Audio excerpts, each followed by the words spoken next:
Aí chegou o resultado, e aí eu tô meio ainda engatinhando aqui com os números. Deu para entender mais ou menos as outras partes. O potássio que não me deixou dúvidas ainda. Ah, sim. Você vai plantar o que aí? É milho e mandioca. Milho e mandioca. E o que está apontando aí na tua análise de solo potássio? É 0,36 centimol lá, por decímetro cúbico, né? E Uhum. na saturação tá 1,2 de uma análise, da outra tá mais alta um pouquinho. E aí, pela saturação lá, tá meio baixa, né? Mas pelo Tá. número em si, aí eu fico em dúvida se tá baixo ou médio, alto. Ah, perfeito. Qual que é a CTC que você tem no teu solo?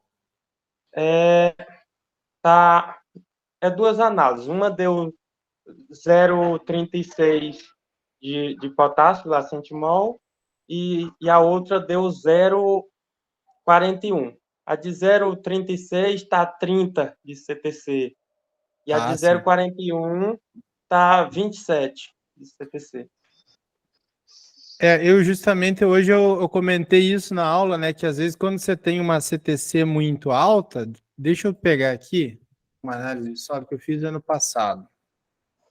Vendo onde é que tá, se é essa aqui, é essa aqui mesmo. Acho que eu vou projetar aqui para vocês terem uma ideia também. Se vocês ficarem com dúvida, depois pode perguntar. Estão conseguindo ver essa análise de solo? Sim, sim, eu estou acompanhando pelo celular, tá bem pequenininho, mas dá para ver. Então, aqui, ó. Aqui, por exemplo, foi uma que eu fiz no interior do nosso município aqui, ó. Essa, eu tenho, deixa eu ver onde é que está a CTC, só CTC em maiúsculo, aqui a PH7 está 19, né, centimol de carga. E aí, quando a gente vai ver, o potássio está em 2%, né? Quando eu tenho essa condição aqui, de CTC mais elevada, por mais que o percentual na CTC não esteja entre aquele ideal de 3 a 5%, eu ainda tenho uma boa concentração de potássio que não limita a minha produção. Então, eu tenho 0,4, eu acho que você tem uma análise de solo dessa maneira também, né? Tem É 0,4 zero, centimol de potássio. Então, isso, e aqui ele a não, CTC tá 27. então ele tem uma condição bem parecida com esse solo aqui. Você, por mais que não tenha a quantidade. É claro, se eu tivesse um excesso, eu já peguei aqui a análise de solo, que tem por exemplo, um centimol de potássio. Aí eu posso ter sim uma inibição, por exemplo, da absorção de cálcio e magnésio, que eles competem entre si, porque são cátions, né? Mas agora, quando eu tenho uma condição dessa, 0,3, 0,4, 0,5 centimol de potássio, até 0,7, eu tenho uma condição boa. Eu devo ainda colocar, mas muito mais pensando em repor o que você vai exportar. Então, você vai, aquilo que eu falei na aula de hoje, você vai vender um pouco desse potássio na hora que você colher. Só que muitas vezes, quando eu tenho uma condição, às vezes, de um solo de, sei lá, 0,4 centimol de carga de potássio, né? Eu poderia dispensar do bastante potássio nessa cultura, trabalhar só com fósforo na linha, ou fósforo e nitrogênio, e colocar esse potássio ou na cultura posterior ou na cultura anterior. A menos que eu tenha um solo muito arenoso, que aí eu deveria tomar um pouquinho mais de cuidado com essa super antecipação, né? Mas se não for o caso, dá para você colocar potássio ainda, por exemplo, sei lá, você vai fazer uma adubação em cobertura com milho com 30,010.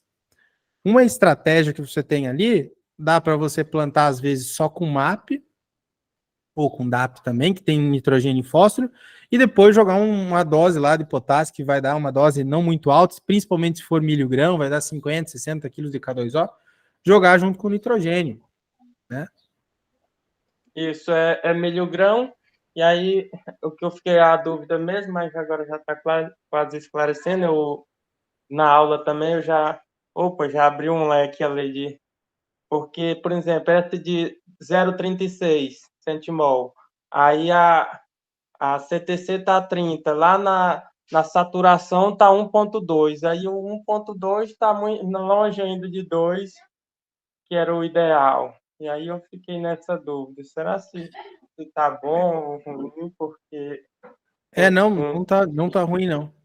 Essa questão aí é porque o pessoal, às vezes, na internet acaba tendo muita informação, né? Aí uma pessoa fala, sei lá, que é bom ter uma. Às vezes até eu falo, só que é o seguinte, eu faço muita consideração, né?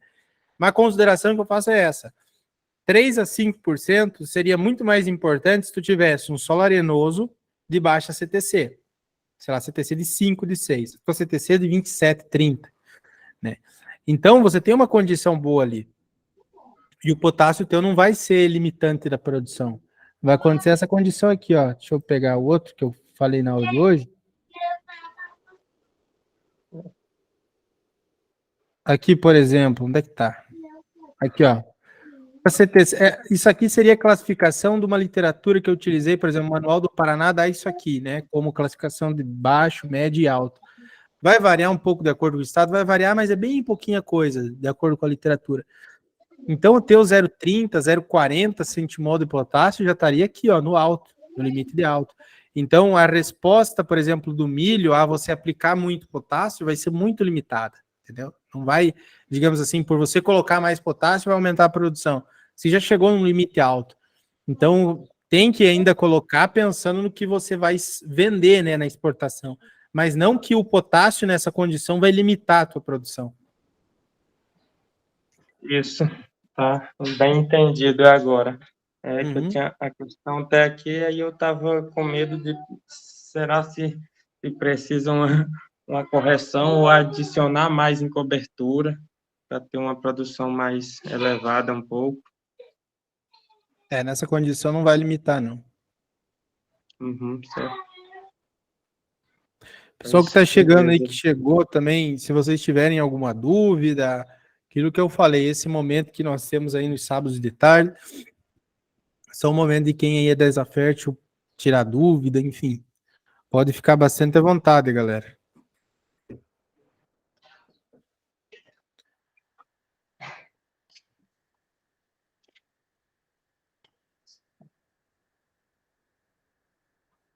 O Josuel quer falar alguma coisa, Josuel?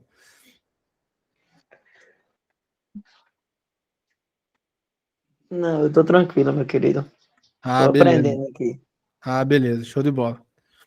Tô aprendendo, tô por cá. É isso aí, tipo assim, ao longo do tempo, né, vai pegando, eu acho que é muito com a experiência que a pessoa vai ter, vai vendo, tipo assim, vocês que já estão dentro da Exafert, aí nós temos essas reuniões aos sábados, aí ao vivo, aí você começa a ter mais contato com uma análise de solo, com uma situação que aconteceu a campo, e aquilo vai indo, né, vai evoluindo. Quando você vê, você já tem mais segurança para saber o que está ok, o que não está tão ok, é ao longo do tempo, né, é natural, todo mundo. Sempre a gente vai aprendendo. Verdade. Devagarzinho a gente vai evoluindo, né? Com certeza, com certeza.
Que pessoas vocês trabalham com milho, com soja, mandioca, frutas? Qual que é a cultura, assim, que se alguém quiser contribuir aí, que vocês estão mais trabalhando agora e resultado da produção que vocês têm, assim, se está satisfatório, se vocês gostariam de melhorar, como é que está a situação atual?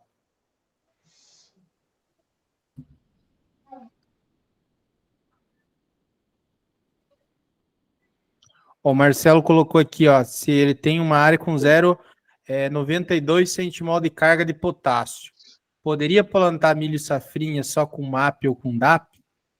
Com certeza, Marcelo. Nessa condição, dá para plantar só com MAP e com DAP. E depois uma ureia em cobertura. Dá para fazer um manejo bem mais simplificado. Eu não sei com qual que era o teu manejo, se você fazia um manejo nos anos anteriores, utilizava um produto, porque às vezes assim, ó, tem alguns solos que é trabalhado há 10 anos, sei lá, é trabalhado com milho grão e é colocado sempre um excedente de potássio, entendeu? E aí, esse excedente vai ficando ali no solo, você não vai lixiviando, não vai se perdendo, ele vai ficando ali no solo, e aí vai acumulando uma condição de 0,92 centimol, entende? Então dá para, principalmente se tiver um solo de boa condição, não tiver compactado e tal, ó, só fazia adubação da agropecuária, possivelmente isso que acontecia, né? Você tinha um excedente todos os anos de potássio e foi se acumulando, e aí chegou a 0,92. Aí você tem uma reserva muito grande de potássio aí. E principalmente se não tiver solo compactado e tal, ele vai aproveitar essa reserva ali tranquilamente, ó, no oeste do Paraná. Meu quase vizinho aqui que eu tô no sudoeste, né? Dá sim, dá para trabalhar com MAP, só com MAP sem impacto nenhum em produtividade, aí, se deixando de aplicar potássio. Só MAP, DAP e ureia. A gente já fez várias vezes aí, funciona super bem.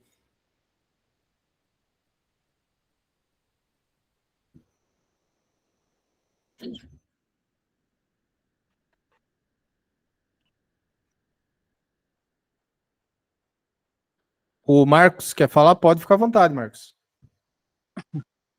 Boa tarde. Boa tarde. Boa tarde. Professor Jonathan, eu gostaria de tirar uma dúvida. No teu material lá, quando eu estava olhando sobre um laudo de recomendação para milho, aí lá nesse lado você apresentava que o boro estava baixo, o zinco. Aí eu gostaria de saber qual foi o manual que o senhor levou em consideração e quais são esses níveis, né, de classe baixa, média e alta. Qual foi o manual que o senhor chegou a essa conclusão? E depois o senhor recomenda uma adubação de boro nesse laudo de 0,8 gramas, aliás, 0,8 kg por hectare de boro. De boro? Usando a fonte Olexita. Aí transformando isso dá 10 kg por hectare de Olexita. Aí, outra coisa, como é que vocês têm feito isso? Têm usado essa Olexita junto com ali em plantio? A Ulexita, ela é uma fonte de boro de baixa solubilidade, então ela tem cerca de 10%, né? Quando eu estou falando, por exemplo, de boro em doses mais baixas, aí sim eu teria que fazer uma mistura junto, por exemplo, com formulado, né? Se eu estou falando em Ulexita em cobertura, que também é possível ser feito, aí eu posso, por exemplo, eu aumento essa dose, eu jogo, por exemplo, em pré-plantio, 100 kg de Ulexita, né, de baixa solubilidade que vai liberando ao longo do tempo. Essa é uma maneira. Principalmente se eu tiver uma cultura que vai responder ao boro e o nível do boro estiver muito baixo, eu posso jogar em cobertura. O que é muito feito hoje é mistura junto com o adubo formulado na base também, né? Vai funcionar. É isso que eu tenho dúvida. Como é que tem feito isso? Tem misturado a Olexita com NPK, ureia ali? Como é que tem feito isso no plantio mecanizado? O pessoal faz a mistura já, né? Tem algumas junto? empresas, inclusive, que você pede para eles fazem essa mistura, adicionam boro, né? Não sei se você já viu algumas empresas que têm um NPK mais micros. Sim, já vi, sim. E daí eles fazem dessa maneira. Uma outra fonte... Não, mas eu falo nesse caso, essa formulação de NPK mais micro, tudo bem, eu já conheço o suficiente, mas eu digo assim, digamos, um produtor, por exemplo, fez uma recomendação para usar NPK, e ali, nesse caso, está precisando usar um boro. Aí você recomenda o Lexita. Você mistura aquela Lexita com NPK ali e aplica naquele distribuidor de adubo? Isso. Dá certo? Porque o Lexita como é que essa distribuição não vai ser muito desuniforme, não? O Lexita é um pó, né? Ela tem um Lexita granulada, né? Tem a granulação ali. É uma maneira que dá para ser feita. Nesse caso seria usar a granulada, né? Isso, se ele encontrar. né? Se ele encontrar, ele pode fazer E dessa se não maneira. encontrar, dá pra... O que acontece, às vezes, a gente faz o laudo, ele não, pode ser que ele não encontre, aí dá para ser de outras maneiras, posicionado o boro. O boro, ele tem uma característica no solo dele ter uma boa mobilidade. Ele não tem boa mobilidade dentro da planta. Então, por isso que, por exemplo, tem muito agricultor que o que ele faz? Ele pega uma fonte de boro e mistura junto com o tanque de pulverização e aplica na dessecação. Ele vai dessecar, sei lá, utilizar um herbicida, ele já aplica boro junto, porque ele tem boa mobilidade no solo. E aí ele tem essa maneira. Uma outra fonte que eu gosto muito, por exemplo, é os produtos quelatizados à base de boro. Ou boro, zinco e tal, que também são muito bons. E aí depois você joga via foliar. Mas o ideal é que você já tenha uma condição no solo boa. Né? Caso não seja possível, uma solução é colocar via foliar. Certo. Então, assim, se eu não tiver a Ulexita granulada e tiver aquela em pó, dá para usar junto com o NPK ali no plantio mecanizado. No plantio. Você tem só em pó? Sim, nessa condição. Daí dá para utilizar, só que daí vai ficar aquela coisa que eu falei para você, não vai ficar uma distribuição tão legal assim. Exatamente. Então, essa é a minha preocupação, entendeu? É justamente a desuniformidade que vai ficar. Nesse caso, seria melhor ir atrás da Olexita granulada, né? Para usar misturada. Isso, né? até eu tirei na última safra, a gente utilizou o Lexita granulada antes do plantio da soja. E ela tem noção mais ou menos de preço, Jonathan? Está bem mais caro do que a... Eu não vou saber hoje te dizer qual que tá o preço hoje da Olexita. Eu não sei mesmo. Teria que dar uma olhada ali com quem tem na tua... Tu é de que região? Estou aqui de Pernambuco. Tem uma variação legal aí de preço do Brasil, mas não vai ser um absurdo de caro, não. Mas olha, teve deficiência de boro? Como é que tá o boro no teu solo? Tá muito baixo, 0,1 miligramas por decímetro. 0,1? Solo arenoso, CTC potencial muito baixa, com 1 ponto muito baixo. Seria interessante. Seria muito interessante. Arenoso, 92% de areia. Ela tem a tendência de responder se tu tiver essa condição. Porque ele lixivia fácil. Como é que você... Isso, o boro tem muito esse problema de lixiviação. Principalmente na forma que ele fica ali no solo, ele fica muito numa forma neutra, né? Carga neutra ali. E aí ele não fica ali absorvido. Principalmente em solo arenoso. Né? Isso. Lixivia fácil. E aí você pode, por exemplo, tem hoje produtos... Eu queria saber também...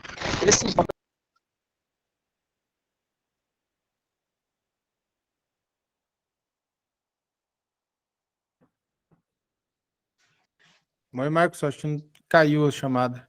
Botou boro... o boletim do IAC tem que considerar almílio. Você tem que trabalhar com quanto? No solo. Para o nível crítico ali. Com quantos? 0,8. Acima de 1 miligrama.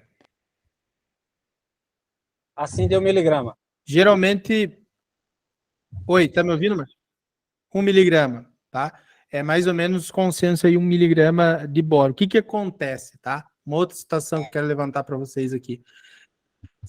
Nós temos que ter uma boa amostragem do solo, porque os micronutrientes, principalmente, então uma coisa que a gente começou agora a recomendar cada vez mais para o agricultor por mais que eu tenha, às vezes, 1 miligrama de boro, 1,5 miligrama de boro, pode ser que ele não esteja lá no solo presente, né?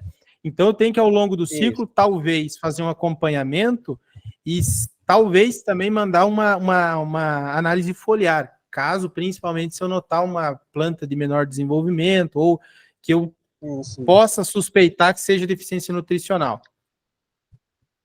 Sabe? E esses valores de referência que você tem considerado, você está usando o quê? O IAC? Qual é o manual, para mim, e ter uma base? Porque aqui no estado da Bahia, estado de Pernambuco, a gente tem o manual do estado de Pernambuco, mas ele é muito Ah, sim. Ele é lá do 2000 ainda. Assim, ó, por exemplo, de São Paulo, que saiu, o último é bom, que é o do IAC, né, o boletim 100 ali. O do Paraná também é muito bom, o último que saiu. O Rio Grande do Sul e Santa Catarina também tem bons manuais. E aí, para algumas culturas mais específicas, assim, que mais regionalizadas, né, eu tenho algumas coisas. Mas, de maneira geral, o de São Paulo e do Paraná são, na minha opinião, os melhores que nós temos hoje de valores de referência ali. E, pode falar. Alô, Jonathan, desculpa aí, é porque tô na estrada, aí cortou. Você pode repetir, por gentileza? Os manuais hoje que nós temos mais, digamos assim, com maior confiabilidade dos valores de referência é o de São Paulo, o último que saiu, o Boletim 100. Acredito que está lá dentro para vocês na Exafest. Jonathan, eu não achei. Eu achei o boletim aquele bem velho, antigo. Eu procurei que só esse boletim mais novo do IAC, justamente para procurar esses valores aí, para mais ou menos ter uma noção. Aí só está o boletim antigo. Eu vou pedir para o pessoal adicionar, então, para vocês, se não tiver lá ainda, tá? Eu confesso que eu não consegui conferir todo o material lá, tá? Que a gente mudou de plataforma. Mas, eu vou pedir, tem esse aqui, ó, deixa eu mostrar para vocês.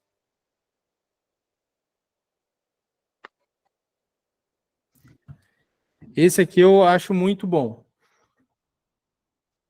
Tá, inclusive detalhado para algumas culturas aí que não tem. 100, né? O Boletim 100 aí de São Paulo, que é do IAC. A atualização em 2022, né? Pronto, esse manual, justamente, eu estava procurando lá dentro da plataforma. E não achei. Tá o antigo, né? Que eu acho que é 1999 ou é 2000. Era isso daí que eu estava procurando. Porque, assim, eu queria saber, mais ou menos, quais são os valores de referência, assim, para micronutriente no solo, né? Para a cultura do milho. Manganês, ferro, né? Como é que se diz? Cobre, zinco. Quais são esses valores para mim trabalhar em cima disso, sabe? Perfeito. Deixa eu ver se eu acho aqui, eu vou projetar para vocês, que eu acho que eu tenho uma tabela. Espera aí. Porque eu tô com duas áreas, que os teores de micronutrientes lá, pelo que eu já dei uma consultada, né, em outras referências, literatura, estão muito, muito baixos, né? Solos muito arenosos. Sim. E aí eu queria ver também o valor lá que eles recomendam. Eu vou mostrar para vocês aqui. Tem tá também na aula sobre micronutrientes. Oi? Oi, Marcos, acho que cortou ali. Pode falar. Eu estou dizendo o seguinte, com o zinco também, você tem trabalhado com nível crítico quanto aí? 2, 3? Por exemplo, zinco, se for, sei lá, um sal solúvel para milho, geralmente sim, o indicado seria que alguns manuais colocam 2 quilos por hectare de zinco, tá? Agora, quando eu estou trabalhando com, por exemplo, fonte quelatizada de zinco, que seria mais ideal do que usar um quelato, aí eu teria que aplicar algo em torno de 400 a 800 gramas de zinco.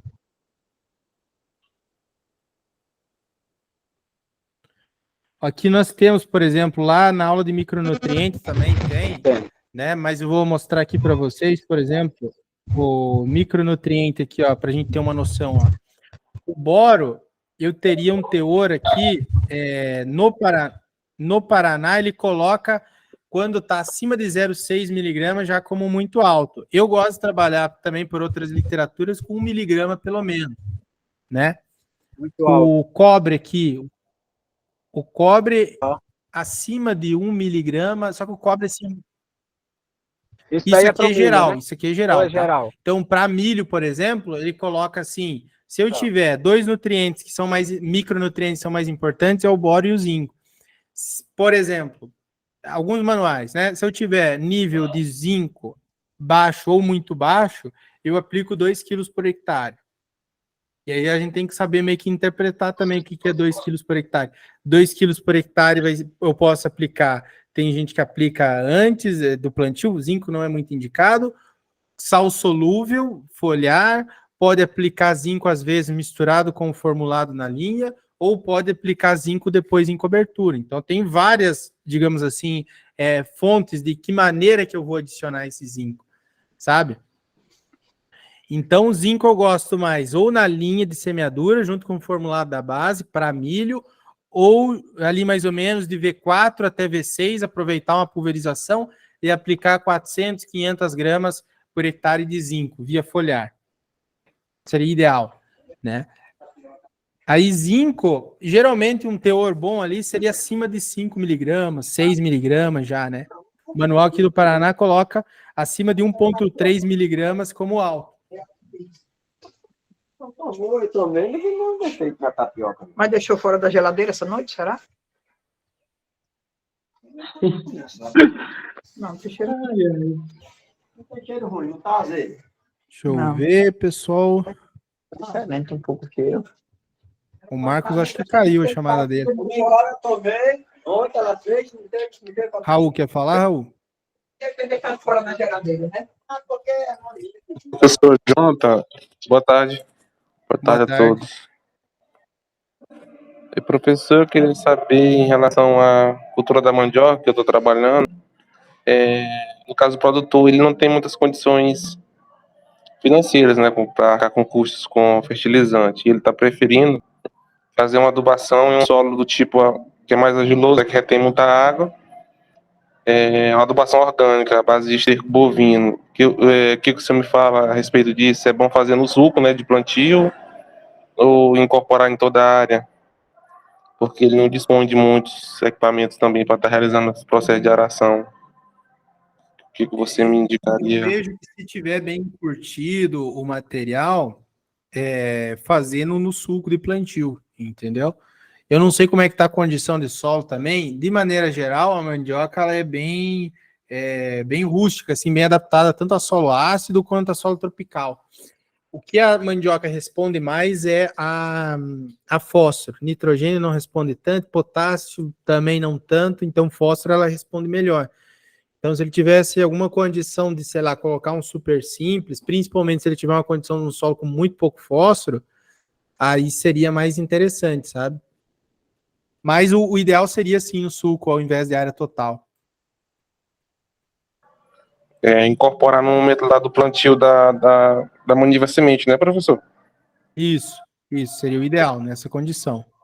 Sim. Professor, e também em relação à colocação do fósforo, no suco de plantio também, né, no momento da inserção das manivas sementes? Isso, quando vai tentar não, sempre falo que se é fertilizante mineral principalmente, né, mas fertilizante orgânico eu devo ter ele bem curtido também, para não ter nenhuma volatilização nem nada, ter uma certa homogeneidade, que ele seja homogêneo e preferencialmente junto, né, no suco de plantio. Em área total é mais para correção, por exemplo, se eu estivesse falando de correção de fósforo com um fosfato natural, aí seria melhor jogar em cobertura em área total, né? Mas quando eu estou falando de plantio, daí é melhor colocar no sulco. Professor, outra dúvida também em relação, porque sabemos que solos argilosos retêm mais água, e uns produtores eles estão tendo problema em relação à podridão nas raízes. O que o senhor me aconselha nesse sentido? Tá acumulando muita água?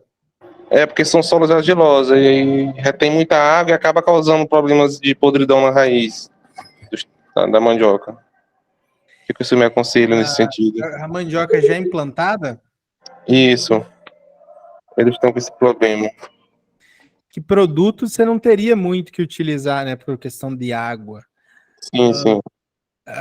Talvez uma condição, às vezes, de reter muita água pode ser uma camada de impedimento, né? Um solo compactado, talvez. Aí, se fosse o caso, utilização antes de plantar de um subsolador. Seria essa uma situação de uma correção física, né? Mas de produto em si não tem muito que ser utilizado. Junto a uma adubação orgânica também, né? Uma incorporação de matéria orgânica também ajudaria nesse sentido, né, professor? Sim, ajudaria.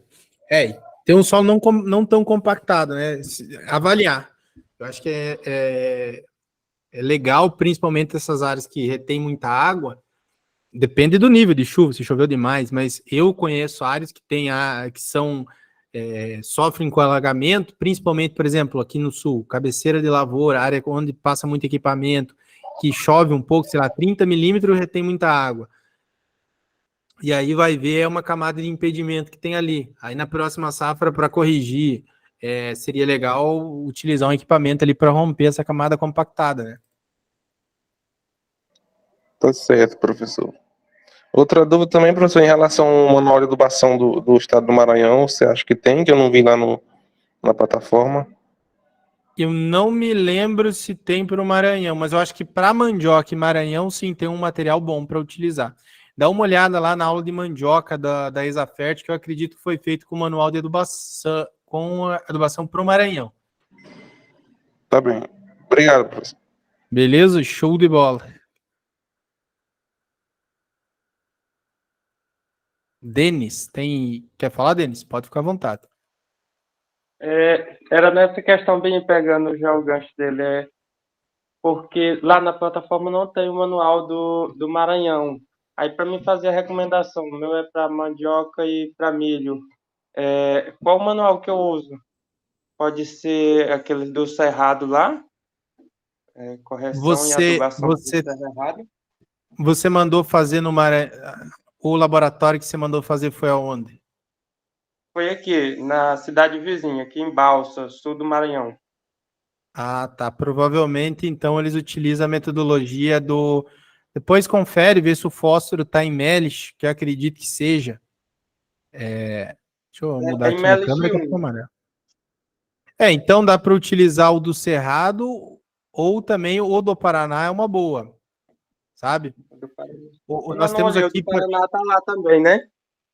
Nós temos aqui, por exemplo, uma região que tem uma condição, eu não sei se a condição de vocês é assim, o solo mais arenoso, né?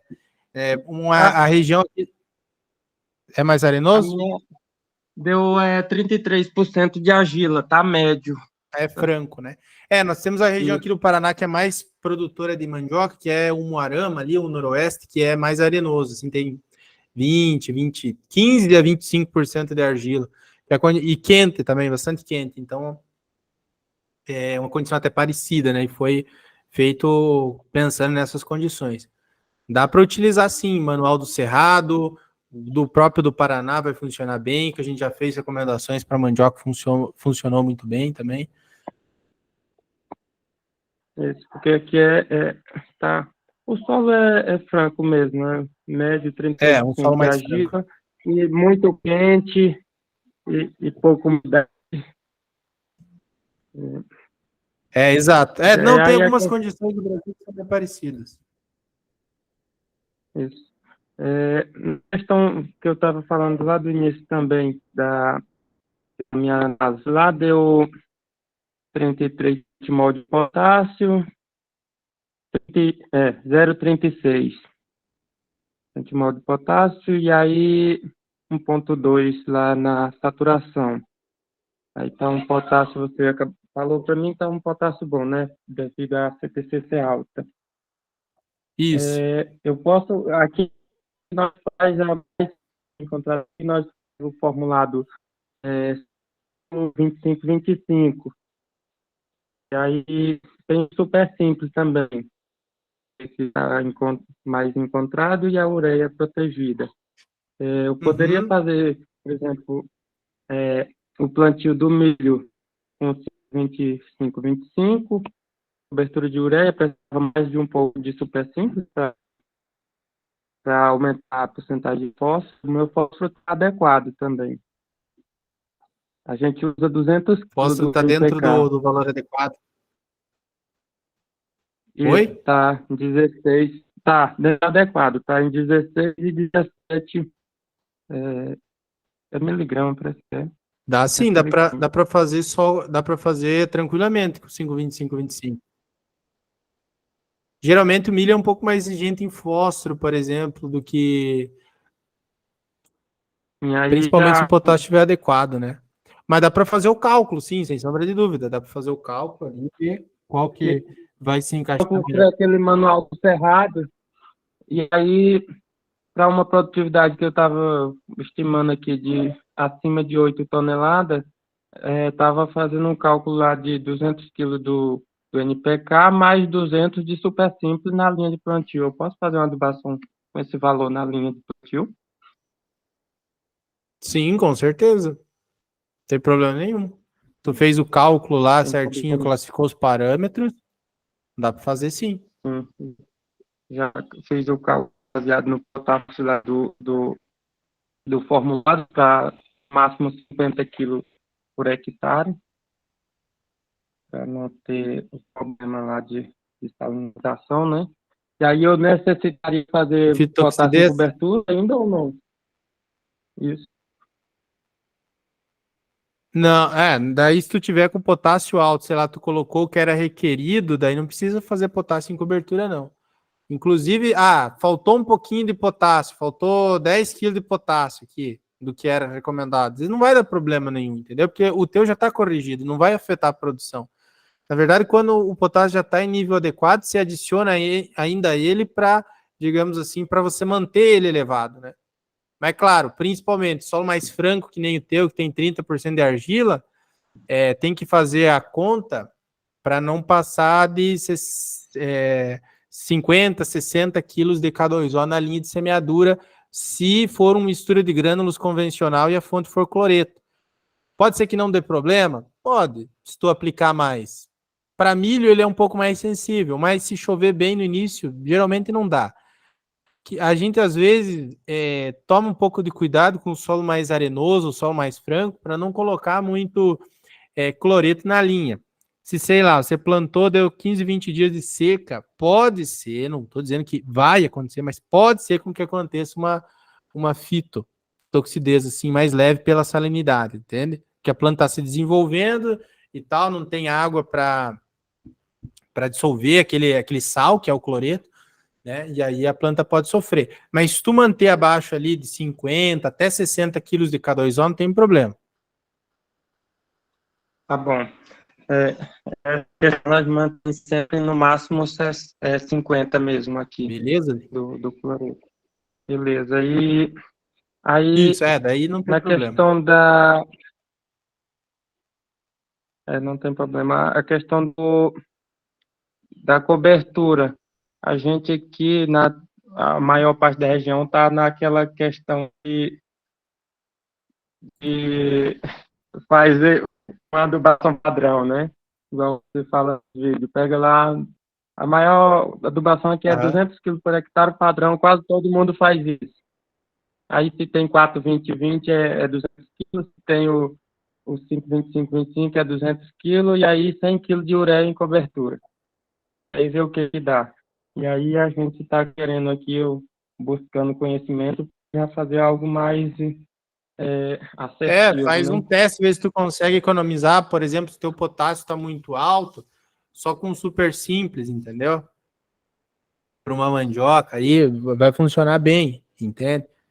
E aí ver como é que vai a tua lavoura, como é que ela se desenvolve, porque você já tem a questão do número, né? O potássio teu tá ok. Então, o que você sabe que a cultura da mandioca responde mais a fósforo. Tem o super simples, que tem fósforo, cálcio e enxofre. Opa, dá para fazer o teste só com o super simples. E ver e comparar, ver quanto que dá de economia, de gasto. Pelo que eu fiz aqui, vai dar o dobro, a metade. Colocando só o super simples, sai a metade o preço da adubação, o valor de adubo. A metade do valor vai ficar? Vai ficar metade do valor, né? Tirando só, por exemplo, suprindo só a necessidade de fósforo com super simples, e sendo que o potássio já está no nível alto, sem precisar de adição do potássio, já vai ficar, eu vou tirar o formulário Isso, dá mais para. caro, super barato, que está sendo a metade se eu Isso. colocar só com super simples. Isso, dá para fazer sim, dá para fazer o número já tem, que nem eu falei. Então, dá para fazer esse teste aí e ver o desenvolvimento da lavoura.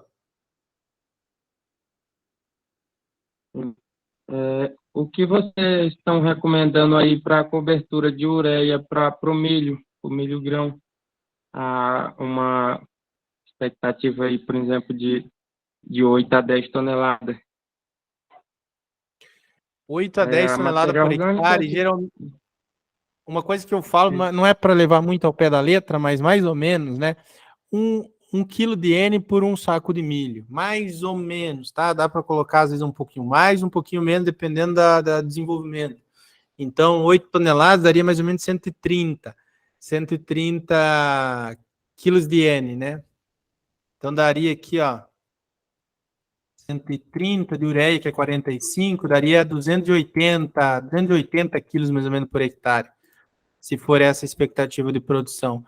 Mas, se for uma matéria orgânica um pouco mais alta, de 2,5, 3, daria para reduzir um pouco a dose de nitrogênio.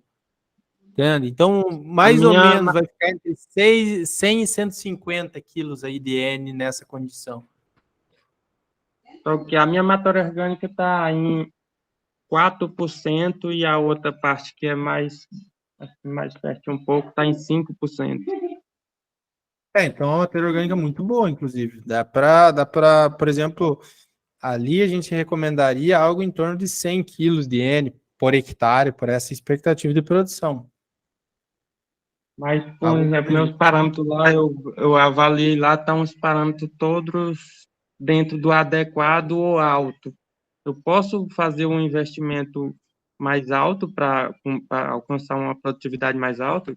Caso lá 10 toneladas, por aí assim. Depende, tua região mais ou menos é qual altitude para o milho, por exemplo? Quantos metros de altitude tem? O vizinho aqui foi 300, parece que mediu uma vez, um rapaz mediu ali, 318.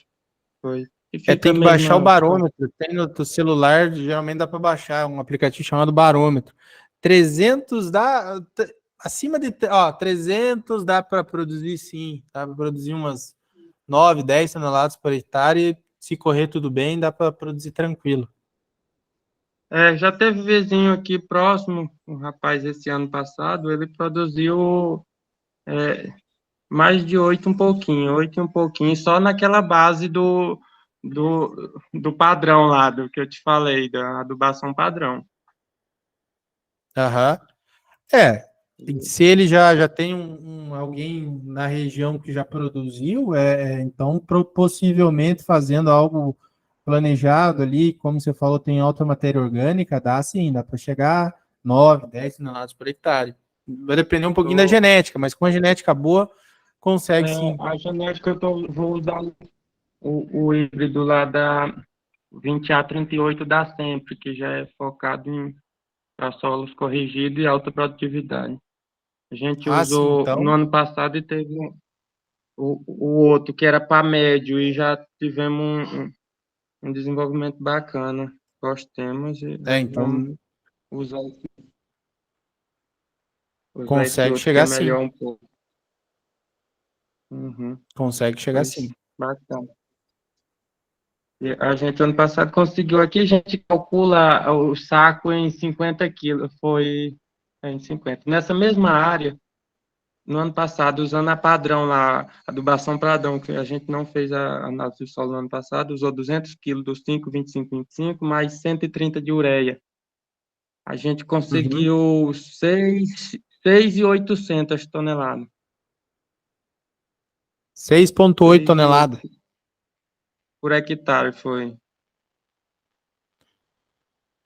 Dá para alcançar. Pode falar.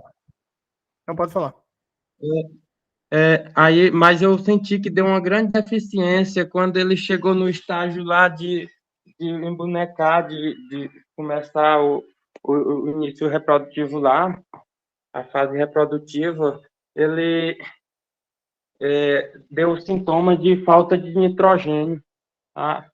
Eu percebi que as palhas de baixo, assim, da metade do pé para baixo, amarelou quase tudo, assim, que secou mesmo, ficando só as mais de cima verde. E aí, numa parte, assim, que a gente vê que era onde eu tirei a amostra, que deu os parâmetros mais baixos um pouquinho, mais coisa pouca, sentiu mais nessa área. sim, e aí as espigas ficaram pequenininhas nessa área, aí derribou um pouco a média. Se fosse pegado só a média mais de baixo, tinha dado mais de 7, Maior. tranquilo, de 7 a 8.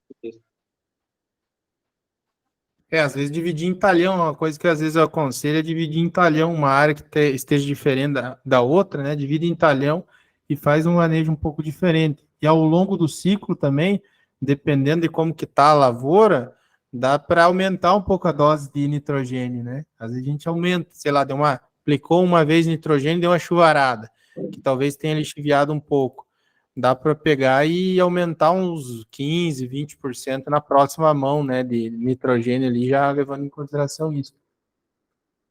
Foi isso o que aconteceu, eu acredito que com os vídeos aí, todas as aulas que eu assisto do canal aí, foi o que eu concluí. Deu um período de chuva assim de uma semana, 10 dias, muito intensa, muita chuva, todo dia 2, 3, 4 chuvas.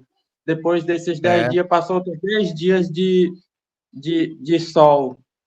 E aí foi nesse momento que ela sentiu mesmo, que deu esse amarelidão. Acho que. E ela tem uma parte mais alta, não foi por causa de umidade demais. Eu acho que deu uma lavada mesmo no solo e lixiviou os Isso é comum de nutrientes. acontecer, viu? Isso é, quando tem muita chuva, isso é bem comum acontecer mesmo. E aí a gente fez só uma mão de cobertura De de ureia ureia? lá em V3 antes desse período chuvoso. Aí depois, no final, é a hora que Ah, sim. faltou. Ah, então possivelmente foi isso daí que quebrou um pouco. Isso daí Foi. quebrou um pouco a produção mesmo. Mas aí você já tem, né? Do ano E aí, anterior, você já sabe aí esse ano o que dá para melhorar. e aí foi por isso mais que eu corri atrás do conhecimento para melhorar. Foi isso. Muito Exato. obrigadão. Pode ir para outra pessoa, que senão vai ficar só Show eu. de bola.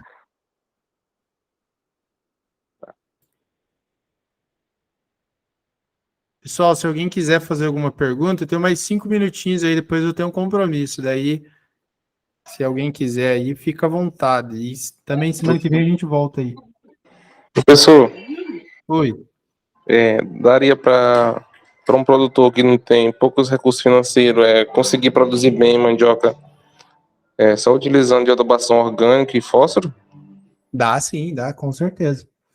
Dá para ter É, boa produção. Cuidar aquela questão que eu falei que área compactada, tentar uhum. fazer, por exemplo, se tiver muito pouco cálcio e magnésio aí, dá para jogar, sei lá, tem 30% de saturação de bases na área de mandioca, daí justifica jogar calcário, né? A gente já viu situação assim. Mas fazendo isso, adubo orgânico e fósforo, ele já né, num solo que não esteja compactado, utilizando uma boa maniva de qualidade, consegue sim produzir, consegue produzir bem. E é muito adaptado à condição do Brasil, né? Sim, sim, sim, professor. Professor, em relação aos adubos nitrogenados como a ureia, se por acaso ele quiser aplicar, né, porque é um adubo de fácil aquisição, né, pela que se por acaso ele quiser aplicar efeito na mandioca já no estágio de desenvolvimento ou no suco de plantio também, eu creio que não, né? A ureia é melhor ele utilizar depois, né? Geralmente é recomendado ali de 30 a 45 dias após a emergência das plantas. Então, aplicar mais para frente. Que aí no Sim. começo você pode ter o nitrogênio lixiviado e a planta nem começou a absorver ainda. Sim. Então, ao redor da planta, né, professor? Isso, o ideal é ao redor da planta, uns 30 a 45 dias após a emergência. Tá bom, professor. Obrigado. Show de bola.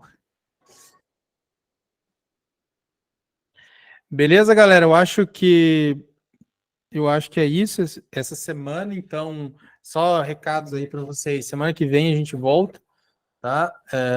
Tem um compromisso daqui a pouquinho para a gente aí também trocar ideias, se vocês quiserem ao longo da semana, enfim, pensar em alguma coisa, a gente volta aqui na próxima semana, sábado, a princípio 3 horas da tarde, e depois que terminar a aula lá no YouTube, e a gente pode trocar uma ideia. Beleza, galera? E também tá gravado, tá? Então depois, se vocês quiserem aproveitar e assistir novamente, a gente disponibiliza aí para vocês. O professor, só mais uma última pergunta. Uhum. Qual o manual que se considera mesmo a cultura da mandioca aqui no Maranhão? Não me atentei muito bem. Oi? Pode O manual de repetir? adubação para a cultura da mandioca aqui no Maranhão. Tem, do Maranhão tem, tá? Lá dentro da Exafértil tem. Assiste a aula acredito que a aula da Exafértil para a cultura da mandioca foi feita para o Maranhão. Então dá uma olhada lá que tem o manual, tá? Tá bom, professor, tá bom. Obrigado. Show de bola. Ok, pessoal, então ótimo final de semana a todos aí, espero que aproveitem bastante semana, tá? E aí, pessoal, quem puder aí semana que vem, né, acompanhe, né, ao vivo com a gente. Beleza, galera?